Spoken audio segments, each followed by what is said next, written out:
লোকসভা নিৰ্বাচনৰ ফলাফললৈ 14 দিন বাকী ধুবুৰী সমষ্টিত কোন জয়ী হ'ব কৈয়ে দিলে কংগ্ৰেছে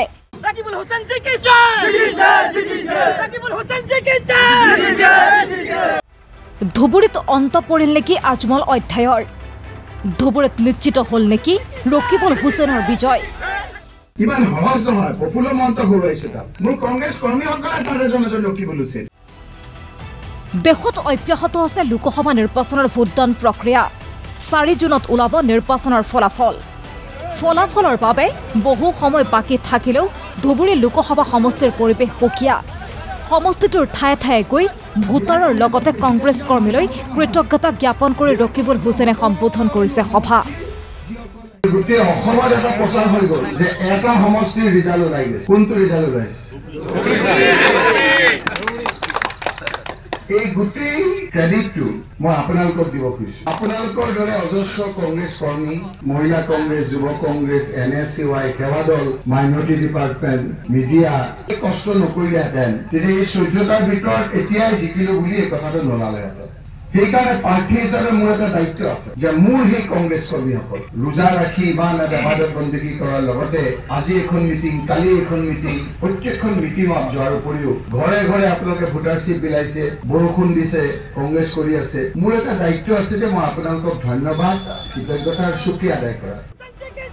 কেৱল ধন্যবাদ জ্ঞাপনেই নহয় সাংসদ পুঁজিৰ 5 কোটি টকা ক'ত কেনেকৈ কৰিব ব্যয় তাৰো হিচাপ দিলে ধুবুৰীৰ ভাবি সাংসদ ৰকিবুল হুছেইনে মই 5 কোটি টকা পাম মোৰ তাত কিমান মণ্ডল কংগ্ৰেছ আছে সমানে ভগাই দি যিমান পায় তইলে 5 লাখ টকা পালে সেই মণ্ডল কংগ্ৰেছৰ 5 লাখ টকা ক'ত দিলাম সেই কথাটো মণ্ডল কংগ্ৰেছে বহি ৰিজলিউচন হতে দিব লাগিব তাত দি পেলাই যিখন টাইপ কৰি কাগজ কৰি সকলে সহি কৰি দিব ৰকিবুল হুছেইনৰ কোনো পাৱাৰ নাই তাত 1 পইচা কাটাৰ অন্যভাৱে সহি কৰিব লাগিব মই আপোনালোকক ধুবুৰীৰ 3বাৰৰ সাংসদ তথা AIDF প্ৰধান মৌলানা বদৰুদ্দিন আজমলক পৰাস্ত কৰাটো ৰকিবুল হুছেইনৰ কাৰণে কিয় সহজ তাৰো ব্যাখ্যা দিলে জিলা কংগ্ৰেছ এজন মানুহ নহয় ঠিক তেনেকৈ MP জন হ'ল গোটেই ব্লক কংগ্ৰেছ বিলাকৰ সমষ্টিত এজন MP কোনো পাৱাৰ নাই পাৱাৰ থাকিব আপোনালোকৰ মই খোলাকে কৈছো আপোনালোকে চাব আজি যে মই যে 5 বাৰ জিকি আইছো 5 বাৰ মানে 5 বাৰ নহয় 5 বাৰত 25 বছৰ 23 বছৰ হ'ব বোধহয় ইমান সহজ নহয় পপুলাৰ মন্ত্ৰ ঘূৰাইছে তাত এইকাৰণে জিকিছো কংগ্ৰেছ কৰ্মীসকলক মই গুৰুত্ব দিছো মোৰ কংগ্ৰেছ কৰ্মীসকলে তাৰে জনজন ৰকিবুল হুছেইন আৰু যদি মই ৰাতিপুৱা বাবু হৈ বহি থাকো আপোনালোকে লাইন ধৰি ৰখি থাকে মোক কাগজ দিয়ে এইটো হ'ব এইটো নহ'ব কেইদিনমানৰ কাৰণে মই এটা হ'ম তাৰপিছত নাইকিয়া হৈ যাব 4 জুনত নিৰ্বাচনী ফলাফলৰ পাছত বেছি আনন্দ নকৰো বুলি সভা সম্বোধন কৰি ৰকিবুল হুছেইনে পুনৰ কয় যে 26ত ৰাজ্যত কংগ্ৰেছৰ নেতৃত্বত চৰকাৰ গঠন মূল লক্ষ্য 2026ৰ নিৰ্বাচনৰ পাছতহে কৰিব লাগিব সম্পূৰ্ণ আনন্দ ইমান কষ্ট কৰি আমি 15 বছৰৰ পিছত আমি ইয়াতলৈ হাঁহিব বিচাৰিছো হাঁহিব ৰাইজে সিদ্ধান্ত লৈছে আমি 4 তাৰিখে আমি অকমান আনন্দ নকৰিম যে আনন্দ কৰিম বুজাই এই আনন্দ এনেকুৱা আনন্দ নহব যে একেদিনে আমি হাঁহি শেষ কৰি দিম MP এজন হ'ল বহুত দিনৰ পিছত অকমান হাঁহিব পাৰিছো MP হ'ব আপোনালোকৰ ইনশাআল্লাহ আল্লাহৰ ওপৰত আমাৰ মূল লক্ষ্য কি 2026 চনত কংগ্ৰেছৰ নেতৃত্বত ৰাজ্য চৰকাৰ হ'ব লাগিব সেইটো কৰিবলৈ হ'লে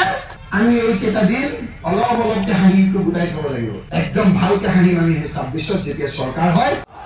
লোকসভা নিৰ্বাচনৰ পূৰ্বৰ পৰা প্ৰায় 3 মাহে কংগ্ৰেছৰ প্ৰাৰ্থী ৰকিবুল হুছেইনৰ হৈ প্ৰচাৰ চলোৱা ধুবুৰীৰ দলীয় নেতা কৰ্মীৰ লগতে ভোটাৰক ধন্যবাদ জনাই সভা সম্বোধন কৰিছে ৰকিবুল হুছেইনে যোৱাকালি মানকাছাৰত আছিলোঁ তাৰ আগৰ দিন বৰপেটাত আছিলোঁ সিজন গ্ৰামলৈ গ'লোঁ আৰু আজি আকৌ আহি ধুবুৰী পালোহি যিখিনি মানুহে বিগত 3 মাহ নেৰা নাপাৰাকৈ বিভিন্ন প্ৰতিকূল পৰিস্থিতিত কংগ্ৰেছৰ পক্ষে তেওঁলোকে প্ৰচাৰ চলালে সেই কংগ্ৰেছ কৰ্মীসকলক ৰাইজক কৃতজ্ঞতা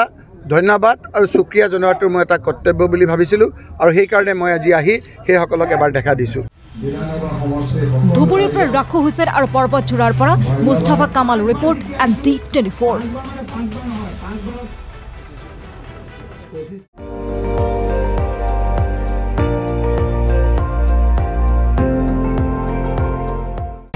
আপুনি চাই আছে ND24